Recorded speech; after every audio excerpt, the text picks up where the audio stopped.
everybody. Welcome back to another PODMAS episode of God Built This Podcast. I'm your host, Maxine. I'm on episode 4 of PODMAS 2021. Now, these stories that I'm reading lately has made it very clear to me that we are in a crazy day and age when mothers could think that it's okay to use their children as bait, as switch, as a way to spite their child's mother. I came across 3 different stories, all different examples of the same thing, of child custody dispute. And the theme really is when petty goes wrong. Okay? When being childish and emotionally immature goes wrong. And by wrong, I mean death. By wrong, I mean developing abandonment issues for your child to feel and experience as he or she gets older. By wrong, I mean growing resentment towards the absentee parent because the child thinks that, oh, well, my parent, my dad or my mom, in this case, the dad, my dad left me, my dad abandoned me, my dad doesn't love me. And now you're allowing your child to develop these negative, low vibrational feelings that should not have been the case had you been emotionally mature enough to handle a separation between parents and yet still allowing a closeness to be had between father and child. Let's get into the first story here. This literally happened December 11th. Okay, this story. And the title of this article is Man Goes on Facebook Live and Confesses to Killing Ex-Girlfriend Before Killing His Ex-Wife, Then Commits Suicide. My God, today. Huh? So neither children in any of these dynamics have either parents. Right? So he had a child with his ex-wife. I don't know how many children, but he had a child with his ex-wife and he had a child with his ex-girlfriend. Now, their children no longer have their mother because he killed them and no longer have him because he then killed himself. And if he didn't kill himself, then he would have been in prison and their child would have still lost two parents at the same time. Let's get into the details of this story because it's really just disturbing. And this actually took place in Baltimore. And I'm just going to read a couple of lines here from this article. So this Baltimore man was experiencing grievances in regards to custody arrangements when it comes to his child or children with his ex-girlfriend. And he went on Facebook Live to express all of that grievance, all of that anger and feelings of upset that he was experiencing for a number of years or a long, lengthy amount of time. This not just happened. This has been an ongoing battle between his child's mother and himself. So he goes on Facebook Live and he's ranting, as we all do. Well, at least I know I do. For the most part, I keep some things to myself, but for the most part, I'm either ranting either on here or on a social media platform. And this is what he's doing. But the difference with what I do or what like normal people do in general is that we're not going to go on Facebook Live, Instagram Story, Instagram Live and start talking about, bitches that we killed, right? I'm not going to be like, yeah, I really just killed that nigga last night. I was sick of his shit. You don't do that. But that's what he did. That's what he decided to do because he has had enough. And I guess at that point, he knew he was going to kill himself because at what point, you might as well, right? You're going on Facebook Live and you're admitting to killing 2 women whom are the mothers of your children, and you're just casually admitting to their death due to you killing them. I mean, you might as well go ahead and just kill yourself at this point. At this point, go ahead. So, Baltimore police were called to the first crime scene around 1:30 p.m. on Saturday after neighbors reported hearing gunshots. They found a rear door kicked in and the body of a 41-year-old woman inside. Oh my God. And in this Facebook Live video, he's saying these words verbatim. He's saying, anyway, I just did something crazy, man. I just shot my ex-girlfriend in the head, he says. Felt like a dream. I never thought I would be that guy. I can't go to prison. So the person that really started my depression and all of this is my ex-wife. So she next. Then I'm going to do myself too. And that's exactly what happened. He just laid it all out. Like, hey, you know what? I first killed this woman and now I'm about to go ahead and kill my ex-wife because she's the one who's at the start and the rooter and the tutor of my depression. And you know what? I'm not going to go to prison for this. And I don't even want to live at this point. Fuck them. And I'm going to go ahead and kill myself at that time.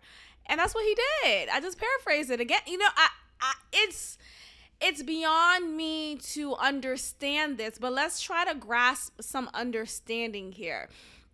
Now, here's what I personally believe. I personally believe that we all have some crazy in us. We are all capable of killing. I mean, is that weird to say? I think we all can kill. We are all, no matter how innocent of a person you are, no matter how humble or shy of a person you are, you could kill somebody, something, but let's just be very clear about that, right? And I also feel like we all have an amount of crazy that hasn't been unleashed yet.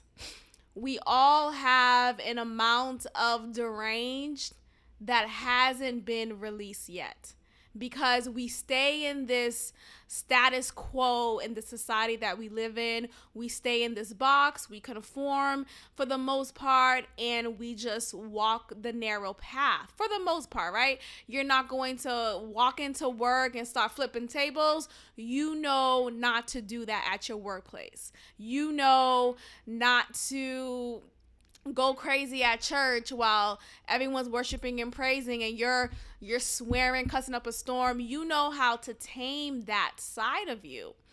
And yet, when an opportunity arises to unleash the dragon is out. And this is the opportunity that arose for this man.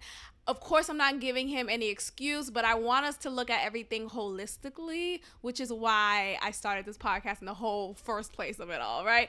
I think it's important for us to have these discussions because this is not the first man who's done this, and this, unfortunately, may not be the last man. And what I'm finding to be the consistent trend here is that there is a case of a woman whom decided not to have her children's father be a part of their children's life. And let's just say at the very least, she's just doing that because she's petty. At the very least, maybe she's mad because maybe the ex-wife is mad that he moved on with another relationship and he's seemingly happy now. And you know what? You don't deserve to see my child. Or maybe you was a shitty husband or shitty partner in my life, and because I'm so mad of how shitty you were towards me, I'm going to take it out on you seeing my child. And I'm going to present this to the courts because typically they do believe women more than they do men. So I'm going to present it to the courts and they're going to allow me full custody. And even if they do give joint custody, I'm going to make it so difficult for you to have any involvement with your child.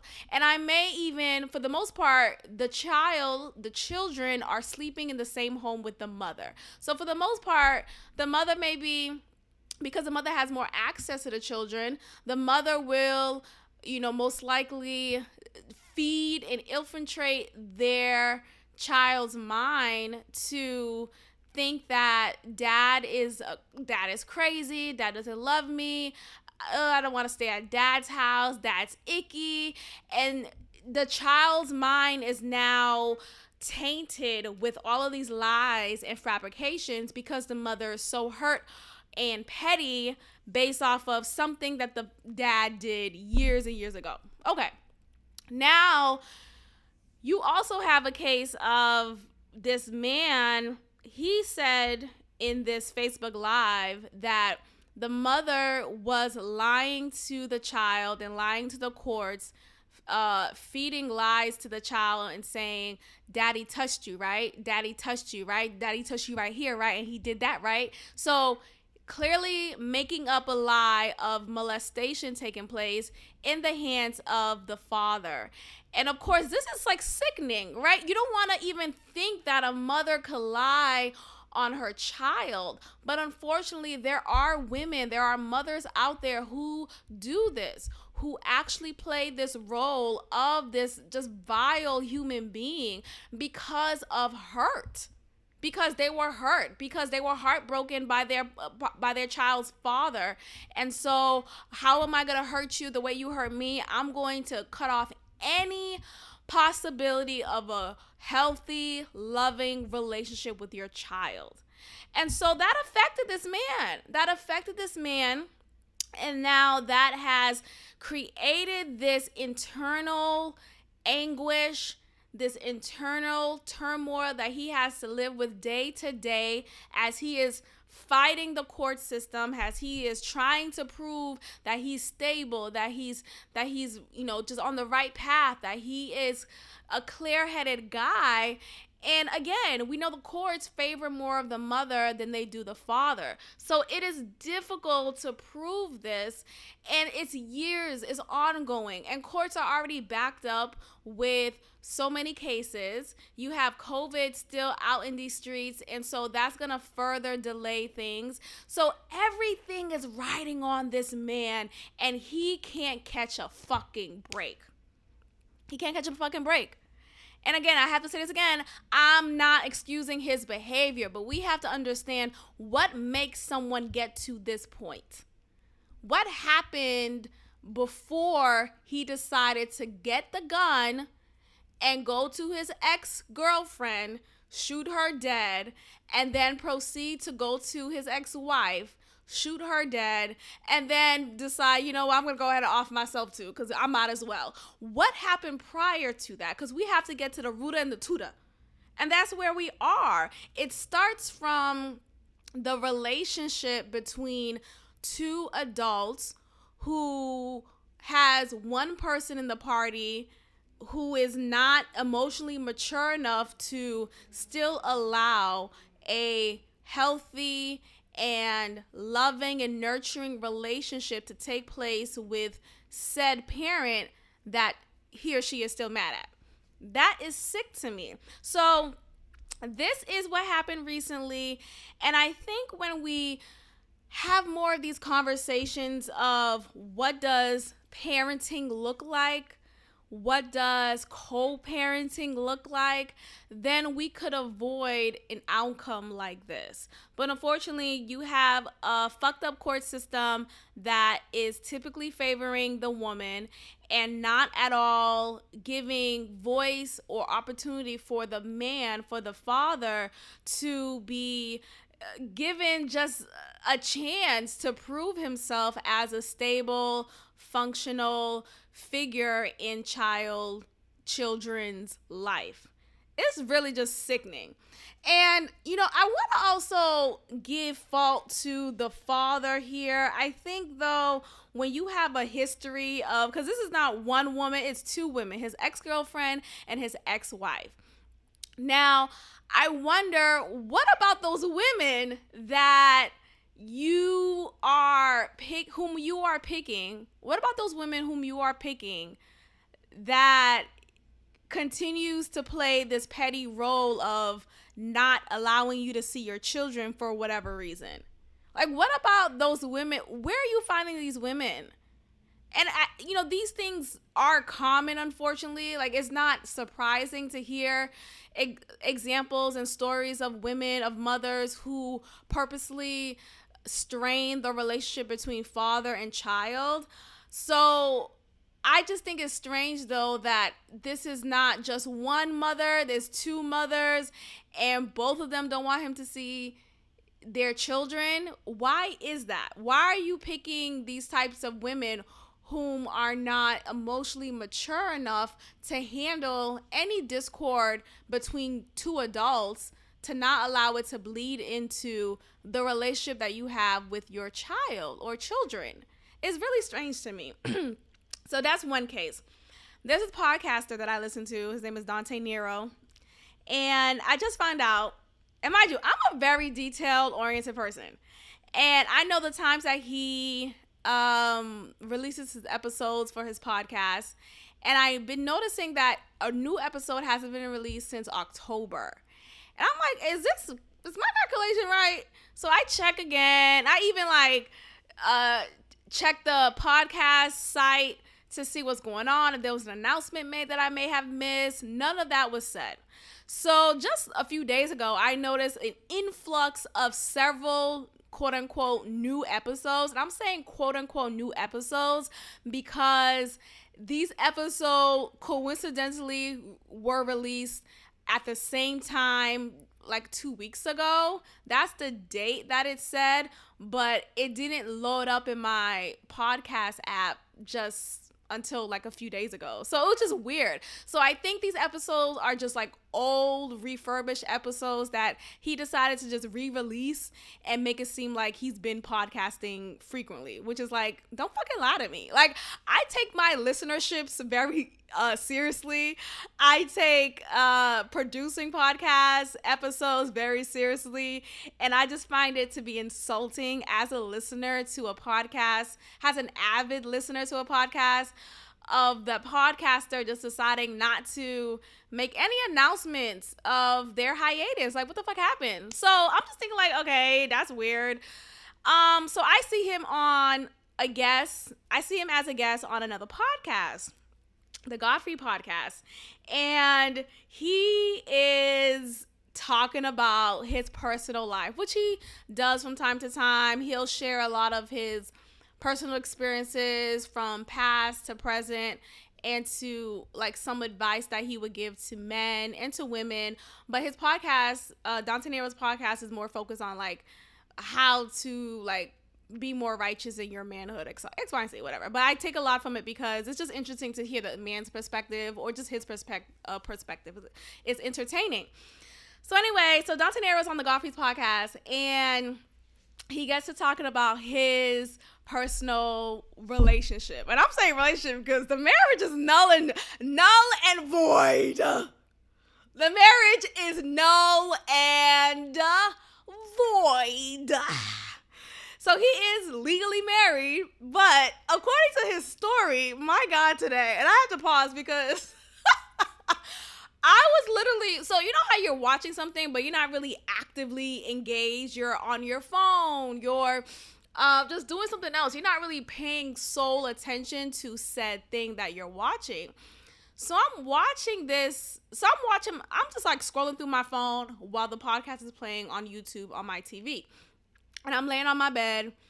And Dante Nero starts talking about his marriage and a particular event that happened recently in his marriage.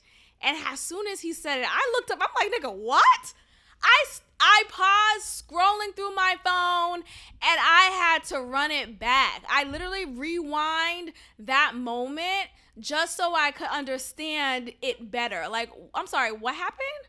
Huh? So what happened was, let me tell y'all. So what happened was, so Dante Nero is legally married. I'm saying that on purpose, legally, because obviously you're legally married, but I'm saying that on purpose because the marriage is null and void. He's married to a woman whom he met, who is from London. And she is 34. He's 50 something. I think he's 55. But he's in his 50s. And he met her. I don't know how he met her, but she was in New York when he met her. And again, she's 34. And I'm just saying that just to add context. I don't really care about the difference in age. I don't feel like he's a predator. I don't know. You know, people like to be like really annoying when it comes to age difference sometimes. But anyway, so he met her in New York, which is where he lives as well. And they get in a relationship for a year. And at the start of the next year, so the second year mark, they got married. So they got married, and within that second year, she got pregnant by him, and they had their first child. And this is his first child, and this is her first child. And he was, you know, thrilled about it. He wanted to have a child. This is his first child, like I said, and he was just excited about this new chapter. And the marriage, though, happened rather quickly because as an avid listener of the podcast, there was no inclination of him seriously dating someone or chopping it up and thinking, you know, guys, I think I'm gonna really, you know, make this serious with her. I think I'm gonna marry her. Like, there was no indication of any of that. So I was really taken aback when I was listening to one episode and I was like, wait, he just said he just got married? Huh? I'm like, okay, well, congrats. It was just very random. He just kept that away from us.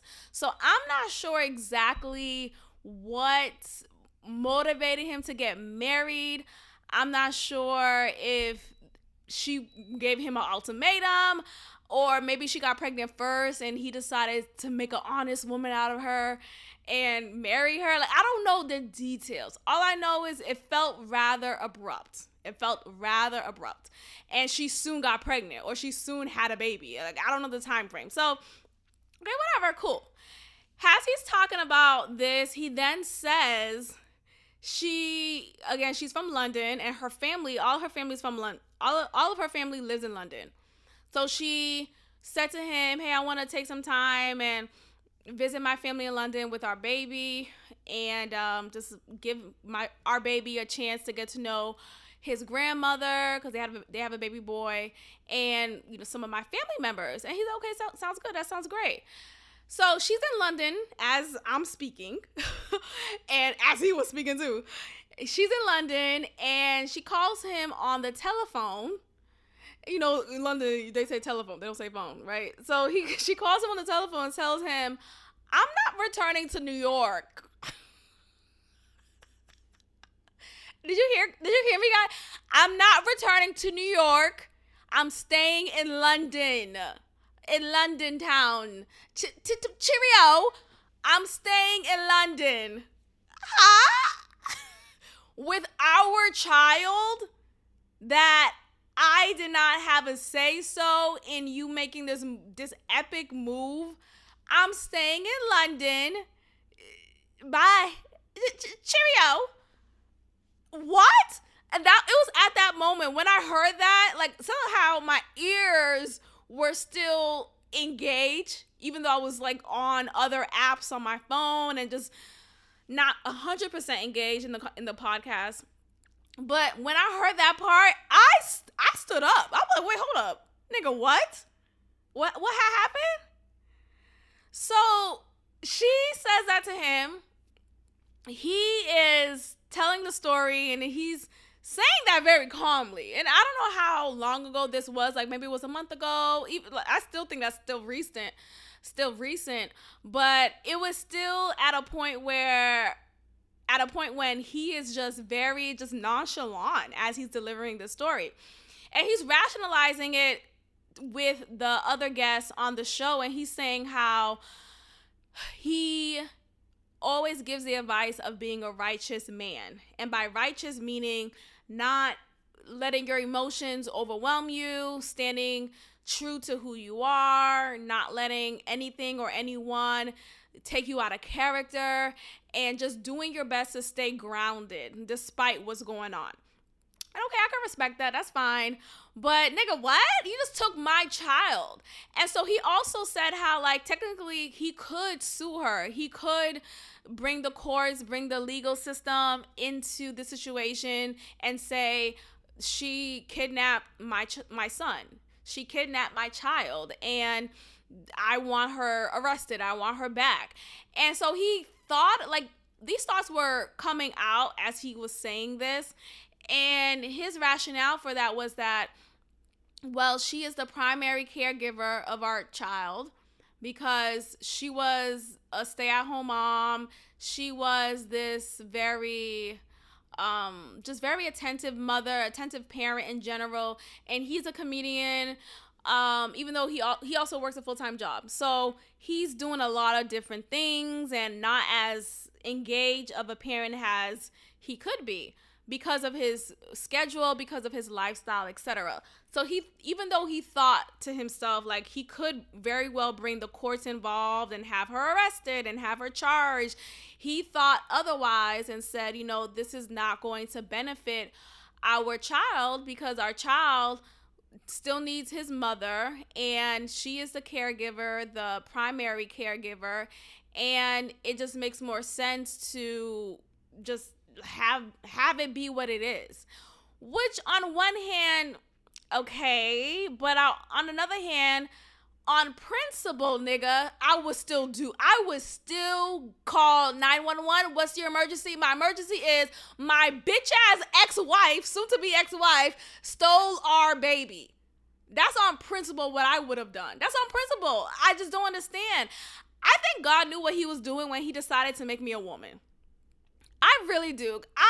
There's no way in hell I wouldn't be beating bitches up. I mean, you're not supposed to say that, like, I'm sorry. There's no way in hell I wouldn't be beating bitches up. This is worthy of a smackdown. Do you hear me? Do you fucking hear me? How dare you? How dare you? Now, let's wind it back, because at what point aren't you thinking, wait, what happened for her to suddenly switch up on him and just say, psych, I'm not returning to New York. Ha ha ha, nigga. Like, what happened? He rationalizes it and says, so growing up, she comes from a biracial household. I think her mother's white and her father is black. And her mother did the same thing that she's doing now. Her mother distanced and strained the relationship between her father, and she had to deal with that resentment, that abandonment. And I don't know if she ever rekindled with her father. I don't know if her father's still living. I don't know any of that, but there's a pattern here. And so he is finding rationale in her choices because she is still repeating traumatic events that took place in her younger years, which, okay, great, you're a philosopher. Sounds good. Call the cops. That's not okay. And this is what I don't like about men sometimes. I understand you know, we live in a world where men can't speak up anymore. Like, not to sound like a pick-me, but there is an attack on men and the authority of men and just the masculine divineness of men. There is an attack on that. So, I mean, God knew what he was doing, again, by not making me a man. And I think because of that, he is not able to really fight because he wants to be as calm and collected and not appear aggressive or whatever it is. And I just think to myself, like, you know, what happened that led to her even doing that? So then he talks about, because there was other guests on the show and this other guest asked questions, and he was Dante Nero was talking about a therapy session that he had with his wife, and it was very hostile, to say the least. She was upset at him, or she was like talking down to him, and he shut it down and embarrassed the shit out of her. He was basically saying, you wouldn't have anything if it wasn't for me. You living the life that you live here in New York wouldn't have happened had you not married me, had you not been with me, and just kind of shitting on her, making her feel like you ain't shit without me. Like, you need me to survive. And he delivered in a way that was very emphatic, that was very matter of fact, and embarrassing. Very embarrassing. Whether true or not, it's just like, ooh, yikes, you know? So he's doing that. And I believe there had to have been strong discord between them, strong hostility between them, and she just had enough and decided, I'm gonna put on this guise of, I just want to see my mother and my and papa, however they speak in London, and make it seem like, I'm just introducing our child to my side of the family, when in reality her guise was to, I'm gonna pack up all my shit and bring our child there, and I'm never gonna return because I hate him. I hate this marriage. Because of course, why would she be upfront and say that to him while they're still living in the same state? He's gonna fight back, and she's gonna have to deal with that, and that's gonna be a whole battle. So why not be sneaky? It's gonna be easier that way, right? So then she did that, and she successfully did that. She's in London, and he is not. And so he's now just sitting in this decision that was made for him, and he's working around the schedule to find more time that he could be in London and still be a part of his child's life at some point. And he's also rationalizing by saying their child is going to grow and resent his mother, because he's going to eventually ask the question, where's my dad? And he's going to come to find out the truth, God willing, if everyone is still alive at that point. It's just really disturbing to me. So this just speaks to pettiness. Like, again, I don't think she left to go to London because she just up and decided it. I think there was a lot of downs and downtroddenness in their marriage that she had enough with, and he didn't really say every detail as much as he should have or could have. And so that definitely played a part. It factored into her decision. It just sucks, because now you have a child who has to piece all of this information together and figure out, wait, did my dad love me? How come he's not here? How come? And then you also have to think about, well, some people will say, the father should always still fight for his child, and it doesn't matter. There's no excuse. There's no way a mother could get in the way of my love and my desire to have a great, healthy, loving, nurturing relationship with my child. And it's like, that's not fucking true.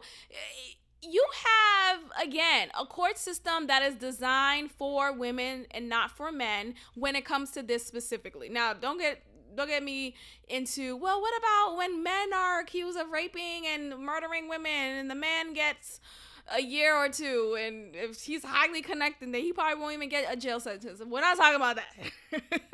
That shit's fucked up, right? Damn. No, but we're talking about specifically child custody.